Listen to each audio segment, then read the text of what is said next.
syukranillah amma ba'du. Insyaallah kami dari kelompok 3 semester 5 kelas PAIC akan menyampaikan materi dari konstruk epistemologi barat 1, relasi bipolar antara mazhab rasionalisme dan mazhab empirisme di era modern. Sebelum ke materi rasionalisme dan empirisme di era modern, alangkah lebih baiknya jika kita mengetahui terlebih dahulu apa itu modern. Apa itu filsafat modern? Filsafat modern merupakan pembagian dalam sejarah filsafat barat yang menjadi tanda berakhirnya era skolastisisme. Waktu muncul filsafat modern yaitu pada abad ke-17 hingga awal abad ke-20 di Eropa Barat dan Amerika Utara.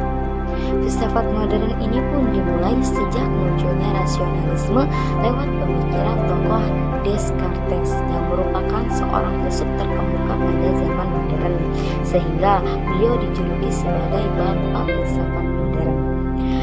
Beberapa hal jelas yang menandai masa modern ini yaitu berkembang pesat berbagai kehidupan manusia barat, khususnya dalam bidang kebudayaan, ilmu pengetahuan, dan ekonomi.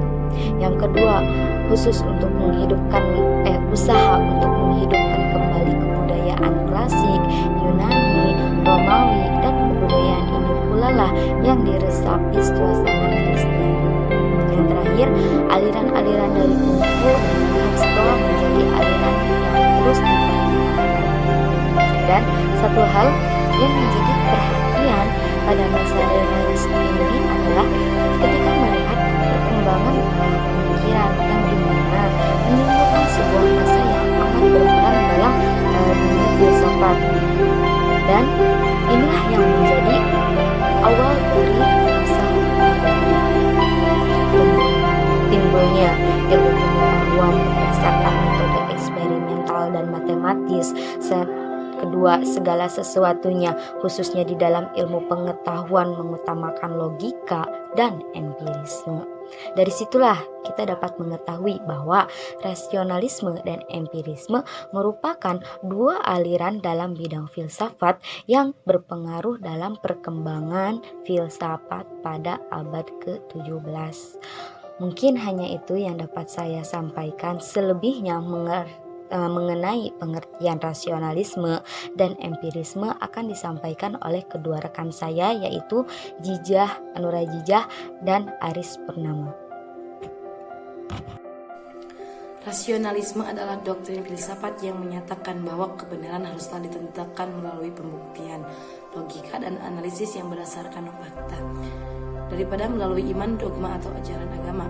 Rasionalisme mempunyai kemiripan dari segi ideologi dan tujuan dengan humanisme dan ateisme dalam hal bahwa mereka bertujuan untuk menyediakan sebuah wahan bagi diskursus sosial dan filsafat di luar kepercayaan keagamaan atau tahayul. Filosof yang pertama adalah René Descartes. Pokok pemikirannya adalah bahwa akal merupakan satu-satunya jalan menuju pengetahuan. Descartes menyimpulkan jika dia ragu, lalu seseorang atau suatu diharuskan untuk ragu, sehingga faktanya adalah keraguannya pembuktian keberadaannya. Dia merasakan tubuhnya melalui indera, namun indera tersebut tidak bisa dipercaya. Menurutnya, berpikir adalah satu-satunya hal yang tidak bisa diragukan, sedangkan indera adalah hal yang menurutnya tidak pasti dan menipu. Sebagai contoh, sebuah sedotan ketika dimasukkan ke dalam sebuah gelas berisi air, maka akan terlihat oleh mata kita bahwa sedotan itu bengkok. Padahal yang sesungguhnya adalah sedotan itu tetap lurus seperti aslinya. Hal itu pembuktian bahwa indera menipu kita, karena itulah dia meragukan indera. Itulah kebenaran yang tidak dapat disangka lagi, dan pasti karena kita mengerti hal itu dengan jelas dan terpilah-pilah atau disebut skala etis tingkat. Artinya yang jelas dan terpilih itulah yang harus diterima sebagai benar. Hal itu menjadi dasar Descartes dan menentukan kebenaran. Dengan cara itu Descartes membangun sebuah sistem pengetahuan di mana dia membuang persepsi ketidakpercayaannya dan mengakui dedukasi sebagai sebuah metode. Terima kasih. Bismillahirrahmanirrahim. Assalamualaikum warahmatullahi wabarakatuh. Hamdan wa syukronillah amma ba'du. puji dan syukur marilah kita sampaikan kehadirat Allah yang Maha Ghafur, yang mana kita masih diberi nikmat iman dan Islam. Semoga senantiasa kita ada dalam lindungan Allah Subhanahu wa taala. Amin. Di sini saya akan sedikit memaparkan tentang mata kuliah saya ya, yang filsafat ilmu, yaitu tentang empirisme. Langsung saja, yaitu empirisme. Tentang empirisme ya. Empirisme adalah suatu doktrin filsafat yang menekankan peranan pengalaman dalam memperoleh pengetahuan dan mengecilkan peranan akal. Jadi maksudnya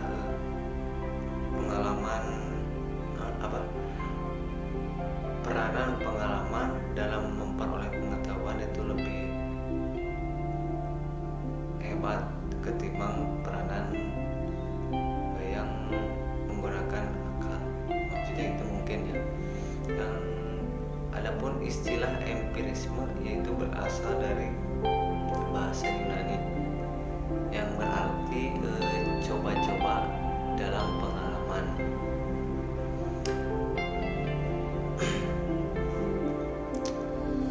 Sebagai suatu doktrin,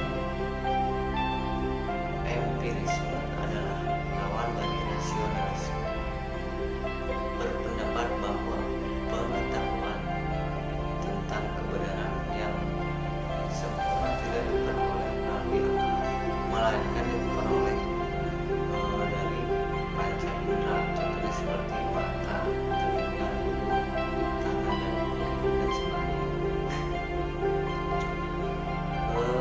Yang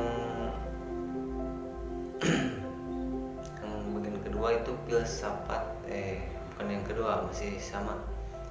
Filsuf empiris pertama terkenal adalah John Locke. Dia adalah seorang figur ya. Dia berasal dari Inggris yang menjadi salah satu tokoh utama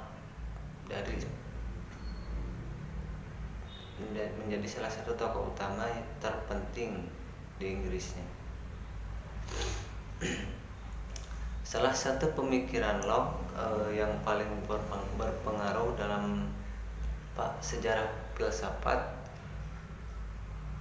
adalah mengenai proses manusia dalam pengetahuan. Ia berupaya menjelaskan manusia mendapatkan pengetahuan. Menurut Locke, seluruh